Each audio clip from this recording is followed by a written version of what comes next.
chavales, bienvenidos a la segunda parte del curso de Bash. Nos quedamos por el Bandit 10, ¿vale? Así que vamos a continuar con esto. En esta clase vamos a estar viendo conceptos bastante chulos y yo creo que os va a gustar bastante, así que vamos a darle. Nos quedamos por el Bandit 10 y ahora pone que la contraseña del siguiente nivel está en data.txt, o sea, si hacemos un cat de data.txt, vemos esto y dice que está en base 64, ¿no? Por estos iguales y un poco por la estructura de esto podemos saber que está en base 64. Entonces, para decodificar, ¿vale? Base 64, si buscamos qué es un sistema de codificación, ¿vale? Y bueno, pone aquí sistema de numeración posicional que usa 64 como base, etcétera, ¿vale? Entonces, bueno, podemos, para decodificarlo, poner base 64, concatenarle un base 64 menos d y aquí se decodificaría. Entonces, cogemos esto, hacemos un exit, metemos esto de aquí a case y ahora nos metemos por SSH a bandit 11. Ahí puesto 111. Bandit 11. Vale, export de term para que valga xterm. Y ahora tenemos otro data que si lo listamos vemos que como que aquí pone la contraseña es tal, pero como que no está ordenado, como que está todo un poco desordenado, ¿vale? Entonces esto se le conoce como root 13, ¿vale? Que bueno, si buscamos aquí que es root 13. Root 13 es un sencillo cifrado César utilizado para ocultar un texto sustituyendo cada letra por la letra que está 13 posiciones por delante en el alfabeto, ¿vale? Se puede hacer de forma manual la decodificación de este sistema, pero bueno, de este algoritmo, pero lo vamos a hacer directamente desde una web. Entonces ponemos decoder root 13 y aquí tenemos un decoder, ¿vale?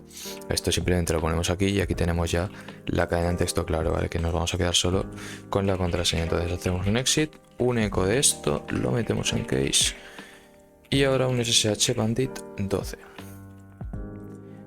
Nos metemos.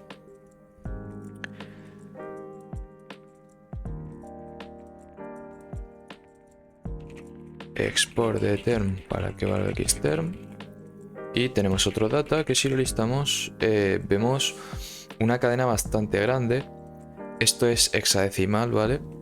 Entonces podemos copiarnos esto y como es hexadecimal, bueno, nos vamos a meter al sistema host, a nuestro sistema host, nos metemos a, por ejemplo, aquí y podríamos, por ejemplo, crear un data.txt que contenga esto y si hacemos para ver en texto claro esa cadena hexadecimal, podemos hacer de forma recursiva el data.txt, lo podemos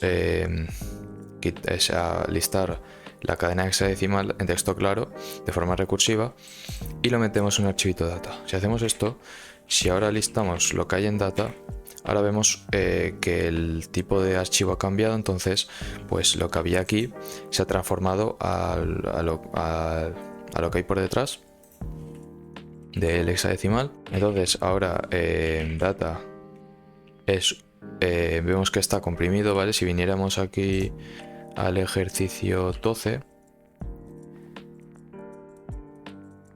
vemos que está, bueno, lo podríamos haber hecho esto aquí en local, pero nos lo vamos a traer aquí porque quiero hacer una cosa.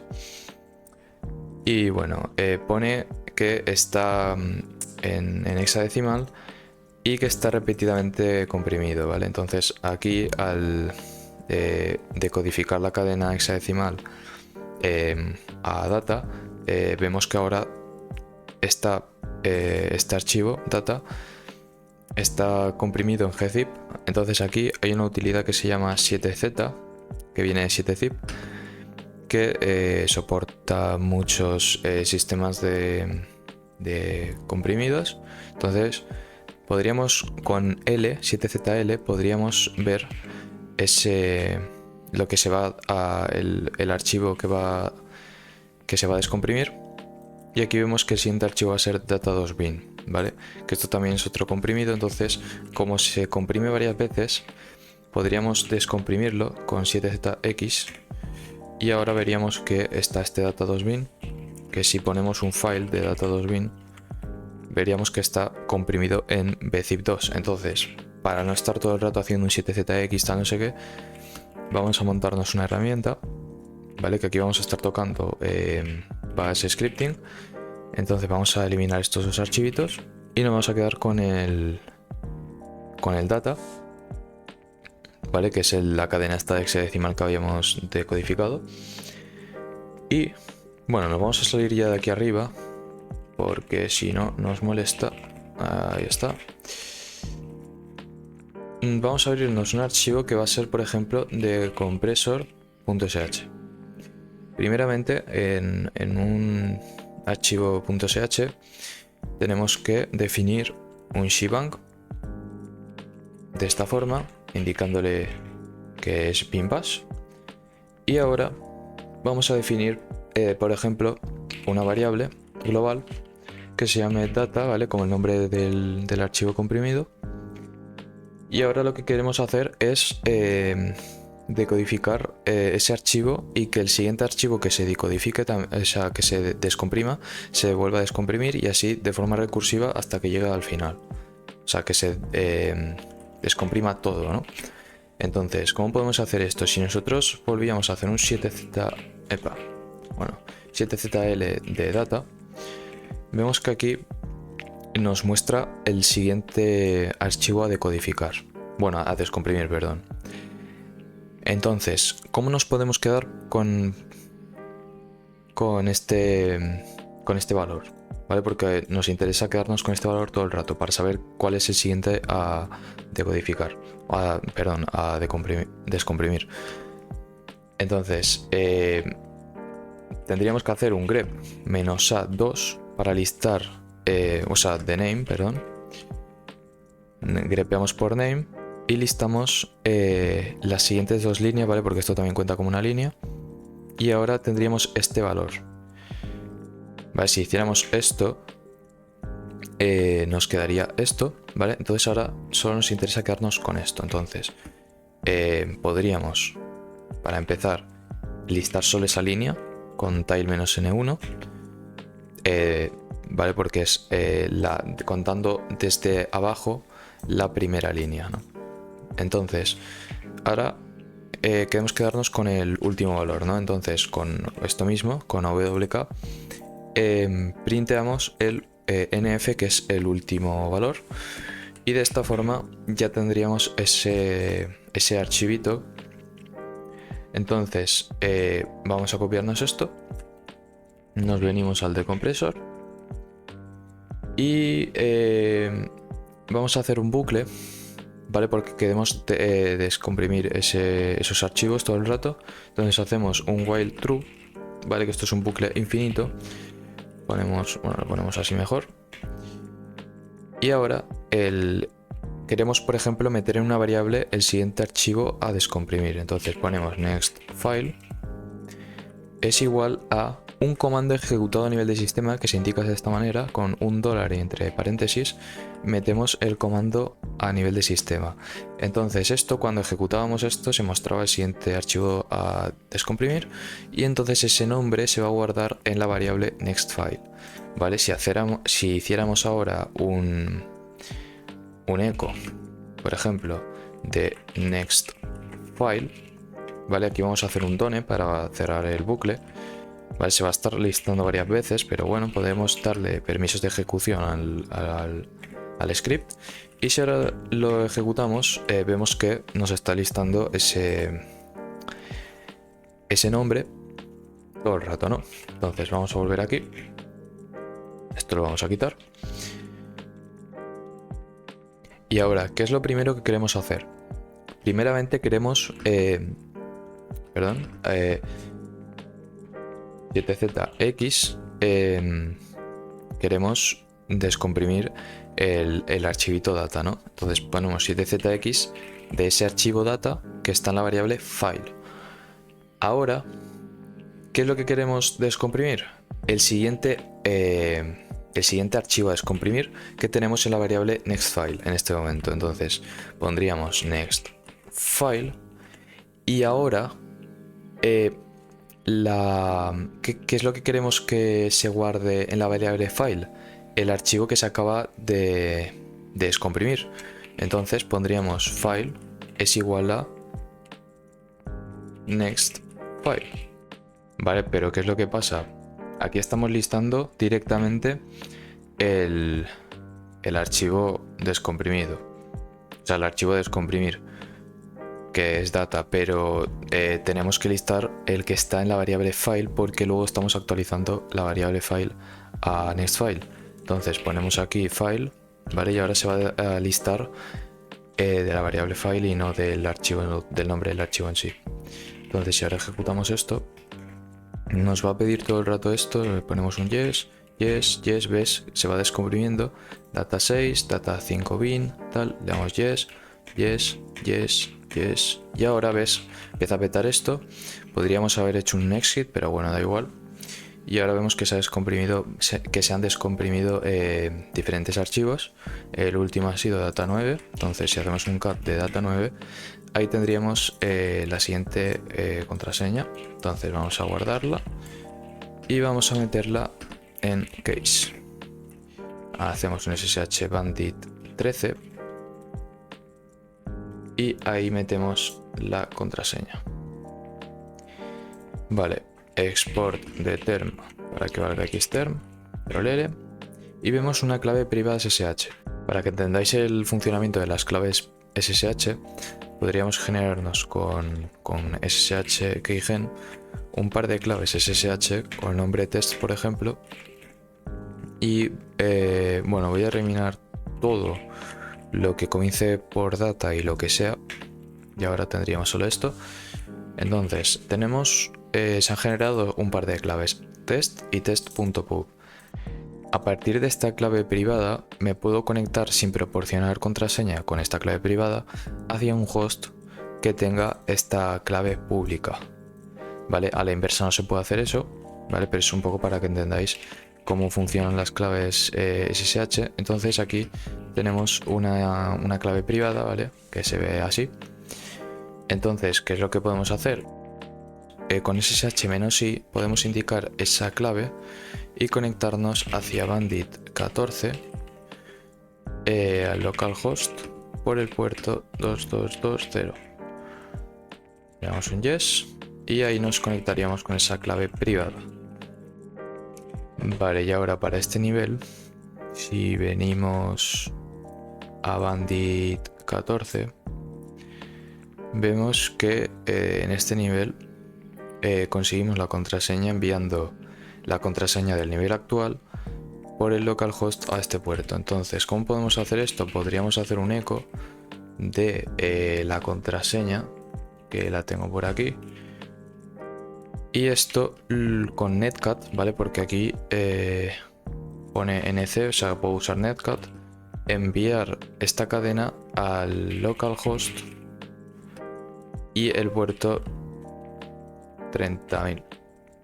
Si envío esta cadena me dice correct y me dice la siguiente contraseña. Entonces hacemos un exit, hacemos otra vez un exit, metemos esto de aquí a case y ahora nos conectamos por SSH a bandit 14, bueno, a bandit 15 en este caso, ¿no? Metemos esto y ahí estamos, export de term para que ahora xterm, y aquí no vemos nada. Vamos a ver qué hay en bandit 15 y vemos que tenemos que enviar la contraseña del nivel actual por el localhost al puerto 30.000, o sea, 30.001, sí, usando SSL TLS Encryption. Vale, ¿cómo podemos hacer esto? Lo mismo. Bueno, pero en este caso no lo vamos a hacer con eco, porque si no, no funciona, creo. Entonces vamos a hacer un open SSL con ese client y nos conectamos al localhost hacia ese puerto que nos ha dicho, que es este de aquí. Copio. Y vemos que nos hemos conectado. Entonces ahora podemos enviar la contraseña del nivel actual. Y nos pone correct y nos manda la siguiente contraseña. Entonces hacemos un exit, SSH Bandit 16. Metemos la contraseña. Export de term para que valga xterm. Aunque creo que no lo he metido en el archivito de case. Vamos a ver. De documents bandit, echo, esto de aquí. Y lo metemos en case. Ahora hacemos un exit. Vale, y ahora, en este nivel, ¿qué hay que hacer? A ver, bandit 16. Tenemos que enviar la contraseña del nivel actual a localhost entre el rango del 31.000 al 32.000. Primero tenemos que ver cuál de esos puertos están abiertos y luego tenemos que enviar la contraseña del nivel actual por SSL TLS, ¿no? Entonces podemos hacer un bucle for, ¿vale? Que un bucle for lo que hace es lo he explicado sobre la marcha mejor, por in, ¿vale? Y va a ser la variable en la cual voy a guardar cada uno de esos recorridos que voy a hacer. Entonces podemos ejecutar un comando a nivel de sistema que va a ser seq, ¿vale? Que lo que hace seq antes de nada, si ponemos un 1 y un 20, recorre del 1 al 20, ¿no? Esa secuencia. Entonces podemos hacer un bucle en el cual cada uno de ese recorrido se van a estar recorriendo cada uno de esas secuencias en esta variable. Entonces for in seq de el 31.000 al 32.000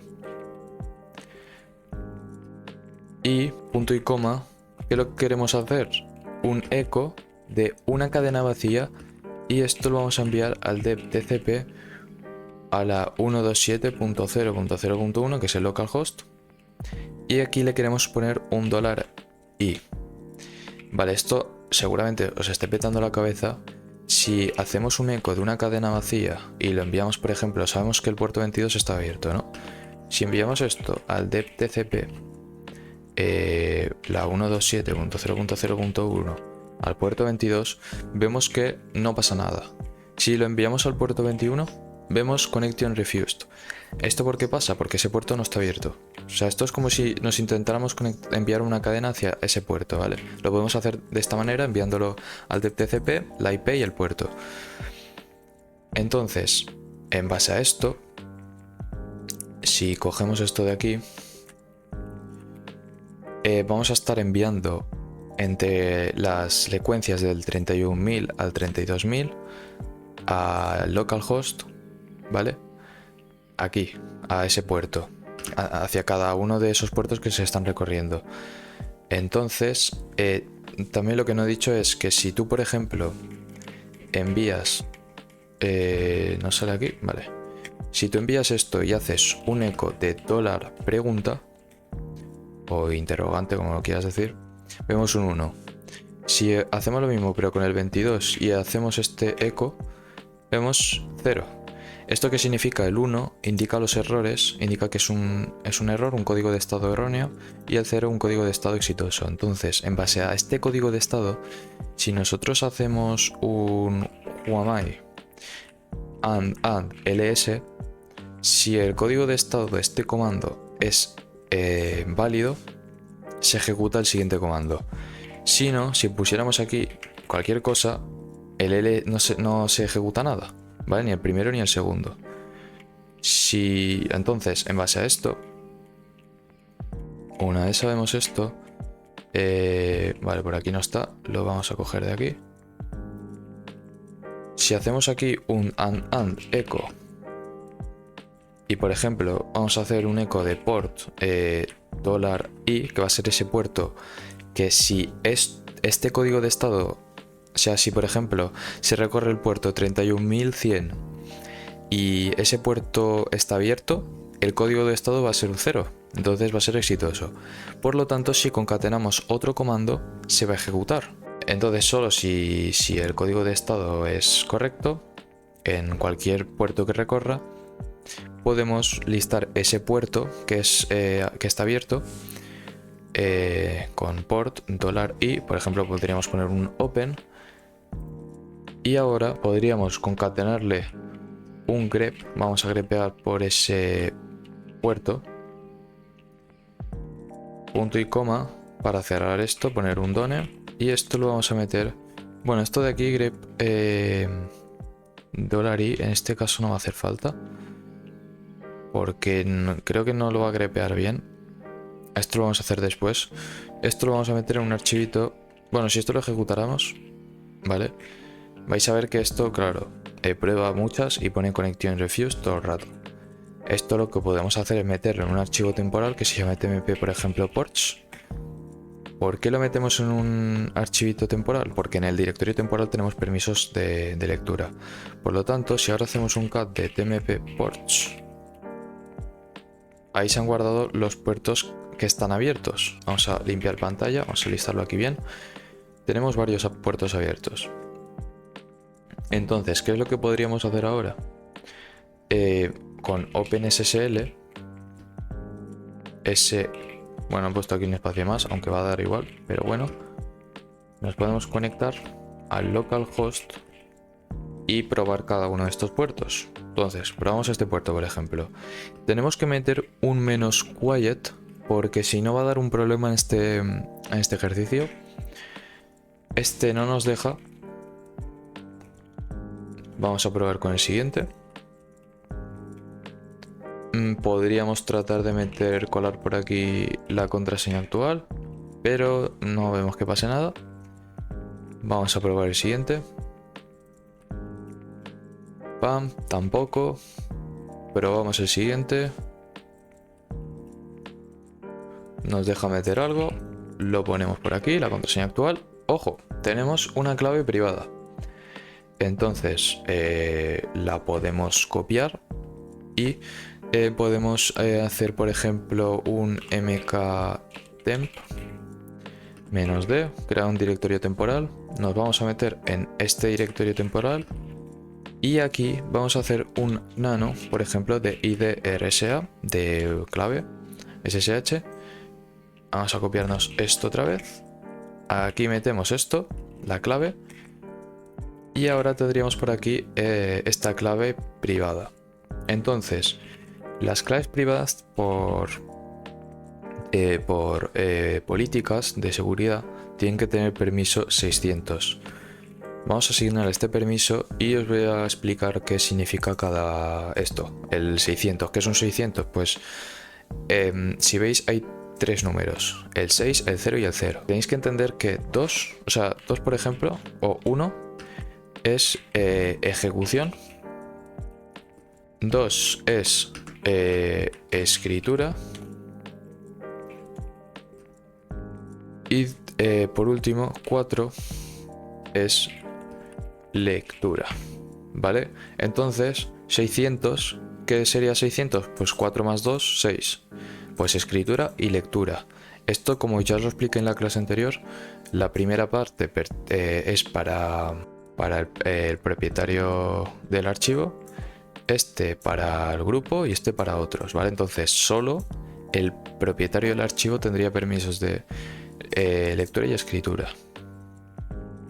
Entonces, sabiendo esto, podríamos hacer un ssh-i, indicar la clave, nos conectamos a bandit 17 al localhost por el puerto 2220. Yes. Y ahí estamos dentro. Ahora tenemos dos contraseñas, password new y passwords all. Si listamos todo, vemos que hay un porrón de contraseñas. Entonces, sabiendo que aquí están las antiguas y aquí están las nuevas, ¿qué es lo que podríamos hacer? Hacer una diferencia entre las antiguas, passwords old, y las nuevas, para ver cuál ha sido el cambio que ha habido entre la vieja y la nueva. Y vemos que se ha cambiado este por este. Entonces copiamos esta contraseña, damos un exit, echo de esto, lo metemos en case, ssh bandit 17 y metemos la contraseña.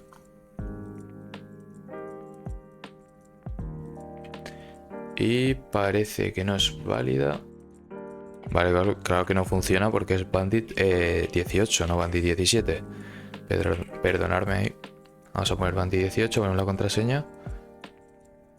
Y vemos que al conectarnos nos pone un bye bye. Entonces parece que nos estará tirando directamente al conectarnos de la sesión. Entonces, para evitar esto, podríamos poner aquí un comando que queremos ejecutar al entrar, nada más entrar, que se ejecute instantáneamente. Podemos ejecutar una bash.